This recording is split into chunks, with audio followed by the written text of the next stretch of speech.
इतना मुझे टीचिंग देने की जरूरत नहीं है, अपने आप को टीचिंग दे। इसका मतलब तेरे अंदर शांति तेरी भंग कर दी है शैतान ने, तेरी शांति भंग हो गई है। जिन विश्वासियों को लगता है, जिन पास्टर्स को लगता है कि वो पुलपिट के ऊपर कुछ भी बकवास कर लेंगे और बाद में कुछ भी कह देंगे, नो। दोस्तों, आप बिल्कुल भी इस बात से अनजान नहीं हो सकते। आपको इस बात के बारे में बहुत अच्छे से पता होगा कि अभी मीडिया पर प्रॉफिट बजिंदर सिंह को लेकर के क्या चल रहा है। फिल्मी कलाकारों को बुलाना अपने चर्च में और चर्च में बुला करके मसीहत का मजाक बनाना अब उनके गले की हड्डी बन चुकी है। मीडिया पर बवाल होते हुए देखकर कि जो मैंने इतने सारे एक्टर को बुलाया था, एक्ट्रेस को बुलाया था, मेरी वाहवाही होगी, उसकी जगह पर जो रायता फैल गया इस बात को लेकर के पूरे फेसबुक पर, पूरे यूट्यूब पर, अब वो बढ़ता ही जा रहा है दिन ब दिन। क्योंकि दोस्तों अब मसीह लोग हैं वो भी समझ चुके हैं क्या गलत है क्या सही है। मैं आपको बता दूं, आपको मैंने एक वीडियो भी दिखाया था अपने चैनल से, जिसमें आपने देखा था अंकुर नरोला जी ने, जो एक्टरों ने आकर के प्रॉफिट बजिंदर सिंह मिनिस्ट्री में गंद पाया, गलत डायलॉग बोले, गालियां दी और उसके पीछे हालेलुया लोग बोल रहे थे, आमीन बोल रहे थे।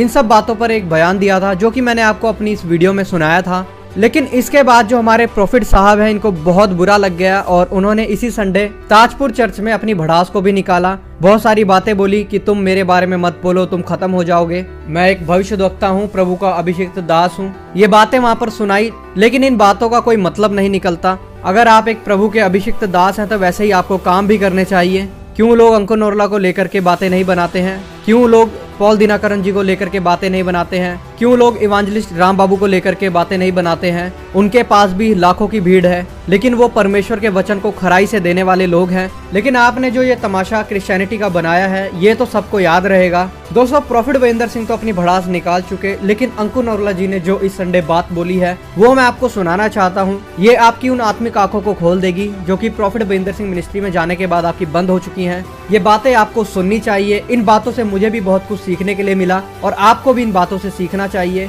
पहले आप इस वीडियो को देखिए, उसके बाद फिर हम बात करते हैं। अभी जिन विश्वासियों को लगता है, जिन पास्टर्स को लगता है कि वो पुलपिट के ऊपर कुछ भी बकवास कर लेंगे और बाद में कुछ भी कह देंगे, नो।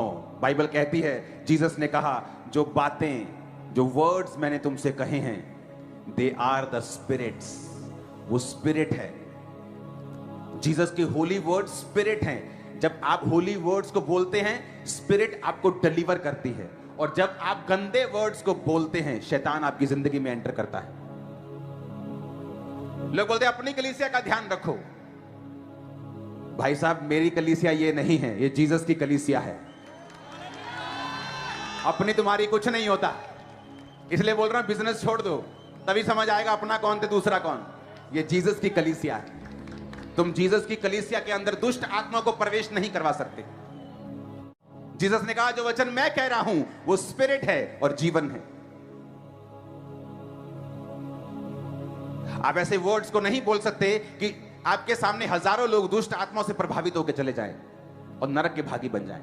आप नहीं कर सकते। भाई साहब, स्वर्ग में कोई सेलिब्रिटी नहीं है, स्वर्ग में कोई अपोस्टल प्रेरित नहीं है। जितनी यहां रिक्शे वाले की वैल्यू है उतनी ही ऊपर। आप मेरी बात समझ रहे कि नहीं? स्वर्ग में थोड़ी कोई रिक्शा वाला और सेलिब्रिटी है। ये तो ये बात हो गई कि अगर मुझे वैश्या को बचाना है परमेश्वर में तो मुझे उसके साथ सोना पड़ेगा, अगर मुझे शराबी को बचाना है तो मुझे उसके साथ पीनी पड़ेगी। नो, मैं उसको बचा सकता हूं बिना पिए और बिना सोए, अगर प्रभु की बुद्धि मुझ में है तो।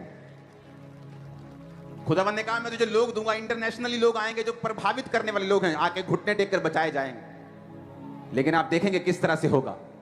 वचन के बीच से होगा, वचन को बिना तोड़े हुए होगा, बिना कलीसिया के आत्मिक और उनके स्पिरिचुअलिटी से पंगा लिए हुए बिना होगा, और होगा इन जीसस नेम। क्योंकि स्वर्ग में कोई छोटा और बड़ा नहीं है। यहां एक रिक्शे वाला जो है उसकी वैल्यू भी स्वर्ग में वही है। आप एक व्यक्ति को बचाने के लिए लाखों लोगों की स्पिरिट को दांव पर नहीं लगा सकते हैं। हालेलुया।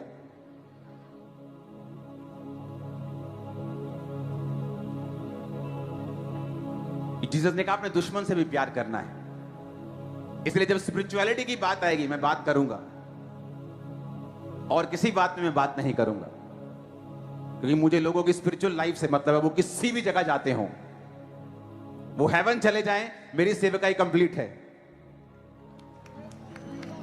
हालेलुया।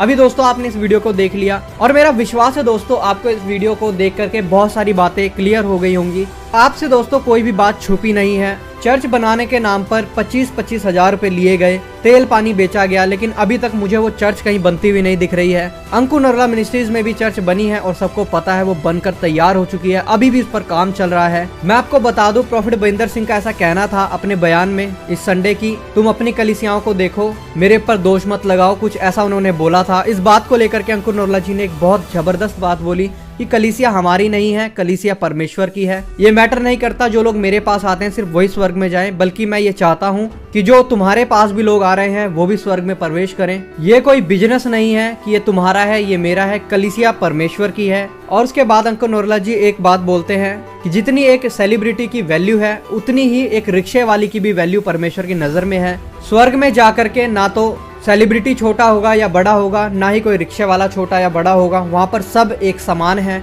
अब दोस्तों उन लोगों की बात करते हैं जो इस बात को बोलते हैं कि प्रॉफिट बजिंदर सिंह ने तो बहुत अच्छा काम किया कि उनको बुलाया, जो एक्टर और एक्ट्रेस थी उनको बुला करके परमेश्वर की उपस्थिति में खड़ा किया। अब मैं उन लोगों से पूछना चाहता हूँ, क्या एक एक्टर के जीवन को बचाने के लिए प्रॉफिट बजिंदर सिंह जी लाखों हजारों लोगों की जिंदगियों को खराब कर सकते हैं? क्या उनको यह अधिकार है कि एक एक्टर को बचाने के लिए इतने लोगों को दांव पर लगा दें? जो बातें उन्होंने बोली, जैसा अंकुर नरला जी बोल रहे हैं इस वीडियो में भी, वो शब्द के द्वारा बोली और शब्द से ही परमेश्वर का आत्मा भी उतरता है और गलत शब्द से ही शैतान भी उतरता है। और जो गलत शब्द उन्होंने बोले उससे जो सामने खड़े लोग, जो कलीसिया है, वो दुष्ट आत्माओं से प्रभावित होकर के जाए वहाँ से, ये कौन सी अच्छी बात है? आपने राखी सावंत को बुलाया, राखी सावंत की खुद की कितनी इमेज है आपको पता है। अभी थोड़े समय पहले ही, कुछ महीने पहले ही इस्लाम को कबूल कर लिया था राखी सावंत ने, आपने उसको बुलाया है। मैं ये नहीं बोलता कि ऐसे लोगों को नहीं बुलाना चाहिए, बल्कि बुलाना चाहिए। हमारी कोशिश होनी चाहिए कि ऐसे लोगों का जीवन बच जाए। लेकिन राखी सावंत यीशु मसीह को जानने के बावजूद भी एक लड़के के लिए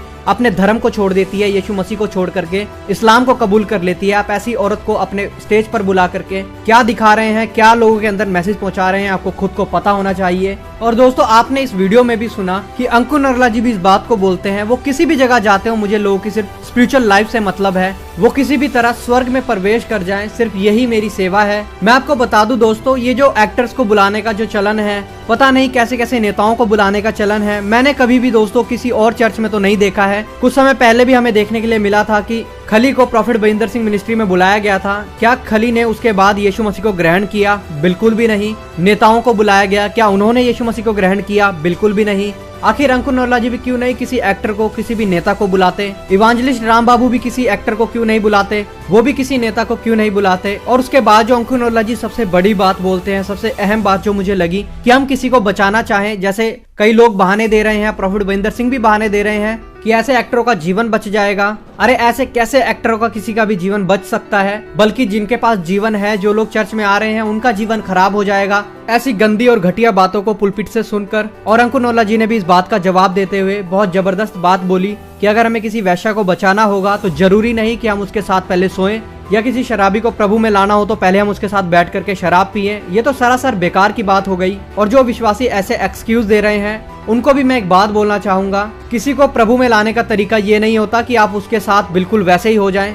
जैसे हमने प्रॉफिट बजिंदर सिंह मिनिस्ट्री में देखा, वहाँ पर जो बॉलीवुड के एक्टर्स बुलाए गए थे उन्होंने खुलकर ड्रामा किया, खुलकर गलत बातों को बोला, गालियां दी, गंदे गंदे डायलॉग बोले। आखिर इन सब बातों की क्या जरूरत थी? और हद तो तब हो गई जब जो पीछे खड़े जो अपने आप को पास्टर बताते हैं कैमरे पर आकर के, वो हालेलुया और आमीन बोल रहे हैं ऐसी ऐसी गंदी बातों पर। आप खुद सोच सकते हैं क्रिश्चियनिटी को ये लोग कहाँ लेकर के जा रहे हैं। आजकल दोस्तों सेवकाई को लोगों ने बिजनेस बना दिया है। 25,000 रुपए लेते हैं प्रार्थना करने के, तेल पानी के 200-200 रुपए लेते हैं। अब लोग बोलेंगे चर्च के बहुत खर्चे हैं, तो मैं उनसे एक बात बोलना चाहूंगा, जो चर्च में लोग दान देते हैं वो कहाँ जाता है? और दुनिया में सिर्फ एक ही मिनिस्ट्री नहीं है प्रॉफिट बजिंदर सिंह मिनिस्ट्री, इसके अलावा बहुत सारी बड़ी बड़ी मिनिस्ट्रियां हैं जहाँ पर 25,000 रुपए, 50,000 रुपए, 1 लाख रुपए नहीं लिए जाते प्रार्थना के। वहाँ पर जो लोग अपने मन से दान देते हैं उससे इस सेवकाई को चलाया जा रहा है। क्या हम 25-50 हजार रुपए लेकर के सेवकाई को चलाएंगे? क्या हमारा विश्वास परमेश्वर के ऊपर नहीं है? या हम 200-200 रुपए का तेल पानी, और अब तो मैंने सुना दोस्तों एप्पल भी बिकना शुरू हो गया है, रुमाल भी बिकना शुरू हो गया है। मतलब अब हमें ये सब बेचना पड़ेगा परमेश्वर के भवन में, परमेश्वर की सेवकाई को चलाने के लिए। क्या परमेश्वर के पास इतनी सामर्थ्य नहीं है कि वो अपनी सेवकाई को चलवा सके? ये तो बिल्कुल बेकार की बात हो गई।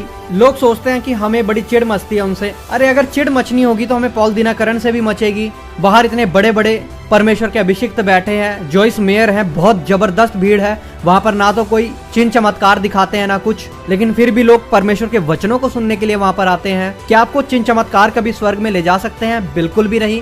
आपको स्वर्ग में सिर्फ और सिर्फ परमेश्वर के वचन ले जा सकते हैं, परमेश्वर ले जा सकता है, परमेश्वर के वचन पर चलना ले जा सकता है। मैंने आपको अपनी पिछली वीडियो में भी बताया था, चिन्ह और चमत्कार को देख करके आप कभी भी ये चीज नहीं जान सकते कि कौन परमेश्वर का दास है और कौन परमेश्वर का दास नहीं है। आप उनके फलों से उनको पहचान सकते हैं। ऐसा मैं नहीं बोलता, ऐसा परमेश्वर का वचन खुद बोलता है। मत्ती 7:16 पढ़ सकते हैं जाकर। फिर परमेश्वर का वचन बोलता है कि हर एक आत्मा की प्रतीति मत करो वरन उसे परखो। और सच बताऊं दोस्तों, मुझे तो आज तक नहीं लगता कि प्रॉफिट बजिंदर सिंह जी जो हैं कभी भी पुलपिट से खड़े होकर के परमेश्वर के वचन को सही से लोगों को बताते हैं। वहां पर जो मैंने सुना है सिर्फ भविष्यवाणियां और जो प्रोस्पेरिटी के बारे में, आप अमीर कैसे बनेंगे, आपका गाड़ी, आपका बंगला, आपका घर कब आएगा, यही सब आपको बताया जाता है। वहां पर आपको ये नहीं बताया जाता कि आपका विश्वास पैसे के ऊपर नहीं होना चाहिए, आपका विश्वास परमेश्वर के ऊपर होना चाहिए। आपका पैसा आपको स्वर्ग में नहीं ले जा सकता, आपके खुद के काम आपको स्वर्ग में नहीं ले जा सकते, बल्कि परमेश्वर के अनुग्रह से आप स्वर्ग में जाएंगे। घर, गाड़ी, बंगले से ज्यादा आपको यीशु मसीह को प्यार करना है,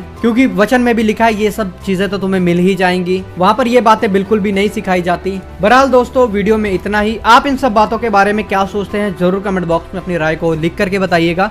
और अंकुर नरोला जी की बातों पर आपका क्या सोचना है उसके बारे में भी जरूर लिख करके बताइएगा। मिलते हैं फिर किसी और वीडियो में, तब तक के लिए सबको जय मसीह की। प्रभु आपको बहुत आशीष।